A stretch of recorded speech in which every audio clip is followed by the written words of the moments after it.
सामान्य हिंदी की इस क्लास में आप सब लोगों का हार्दिक स्वागत है। आज आप इस वीडियो के माध्यम से सामान्य हिंदी के बारे में, भाषा के बारे में, वर्डों के बारे में जानकारी प्राप्त करेंगे। तो देखें,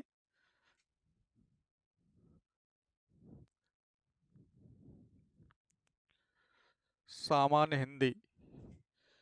हिंदी क्या है? एक भाषा है और भाषा शब्द संस्कृत के भाष शब्द से निकला है, जिसका अर्थ होता है वाणी या बोलना। भाषा शब्द का अर्थ होता है बोलना।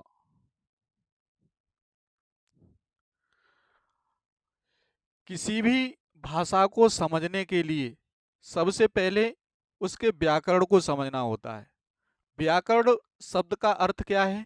व्याकरण का मतलब होता है किसी भाषा को नियमबद्ध होकर लिखना अथवा बोलना ही व्याकरण कहलाता है।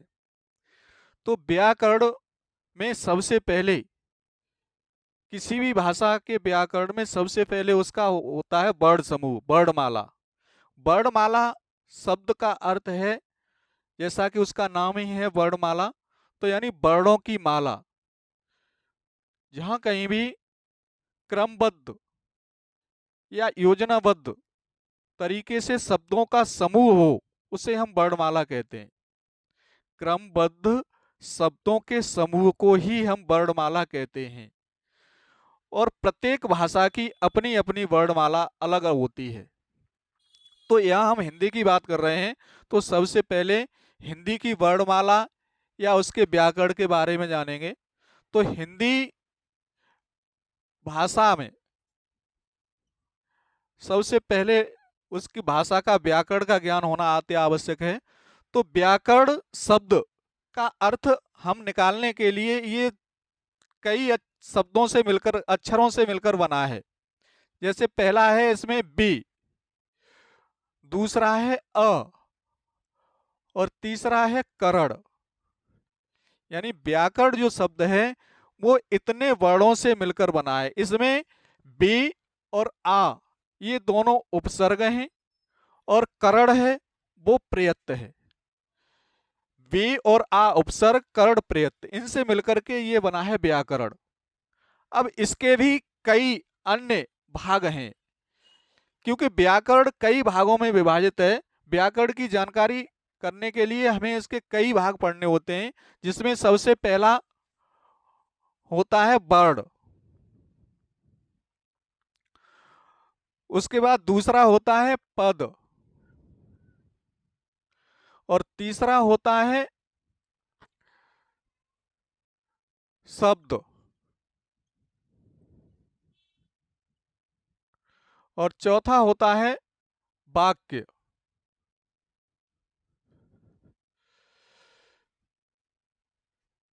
वर्ण अक्षरों के ज्ञान को कहा जाता है।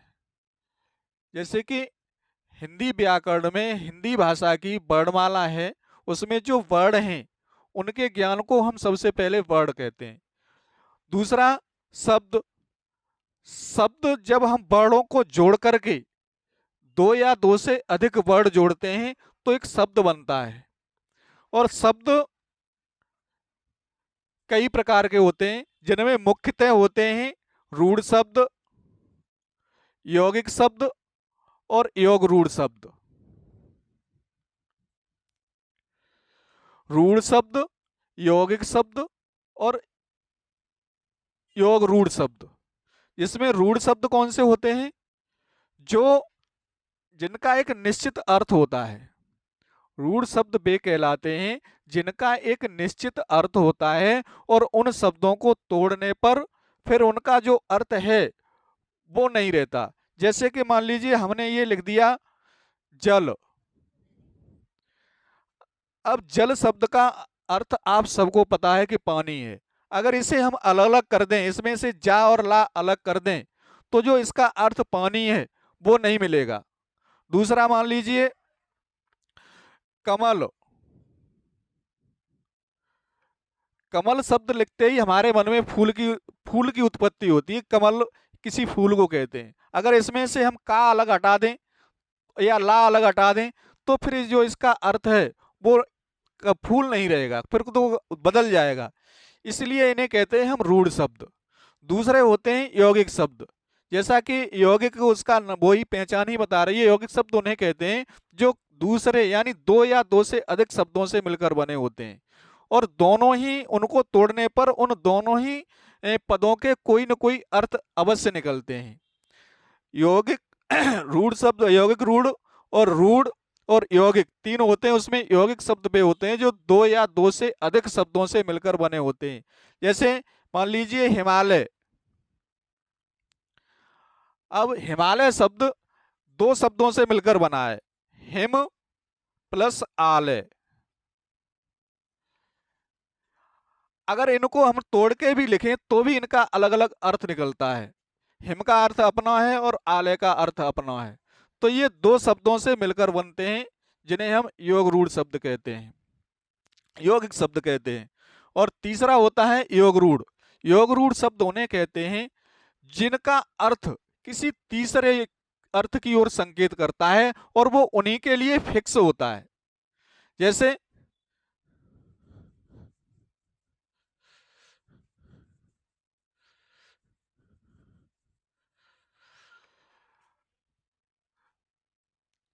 जिस प्रकार हम लिख सकते हैं निशाचर।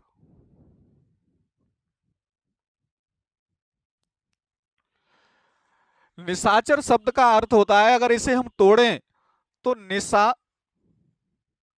प्लस चर, जिसका अर्थ होता है रात में घूमने वाले या रात में विचरण करने वाले। तो रात में विचरण करने वाले तो बहुत सारे जीव होते हैं, लेकिन निशाचर शब्द जैसे ही हम पढ़ते हैं तो इसका सीधा सा अर्थ हमारे दिमाग में जाता है राक्षस या दैत्य। रात में घूमने वाले अनेक प्राणी हैं, फिर भी निशाचर शब्द यानी दानव दैत्य या राक्षस के लिए रूढ़ हो गया ये, इसे हम बदल नहीं सकते, इसलिए इसे हम कहते हैं योग रूढ़। दूसरा निशाचर नीलकंठ। अब दूसरा शब्द है नीलकंठ। अब नीलकंठ शब्द यानी नीले कंठ वाले, तो नीलकंठ शब्द को सुनते ही हमारे दिमाग में शिव या शंकर का ध्यान आता है कि ये उन्हीं के लिए प्रयुक्त होता है, इसलिए इन शब्दों को हम कहते हैं योग रूढ़, जो उन्हीं के लिए फिक्स है। इसमें ये समास के साथ उत्पन्न होते हैं, इसमें समासों का प्रयोग होता है। तो इस समय हम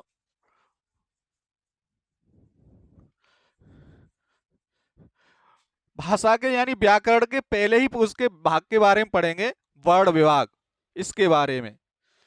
तो हिंदी भाषा में वर्णमाला में वर्णों की संख्या 52 है, जो विभिन्न अपने प्रकारों से उनको विभाजित किया गया है।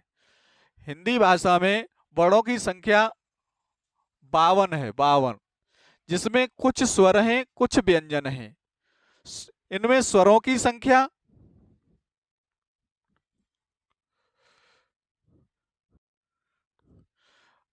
हाँ, तो वर्णमाला के वर्णों को हम इस टेबल के माध्यम से समझेंगे, तो इसकी तरफ ध्यान देंगे कि सबसे पहले वर्ण दो प्रकार के होते हैं, स्वर और व्यंजन, जिसमें स्वर भी दो प्रकार के होते हैं, ह्रस्व और दीर्घ।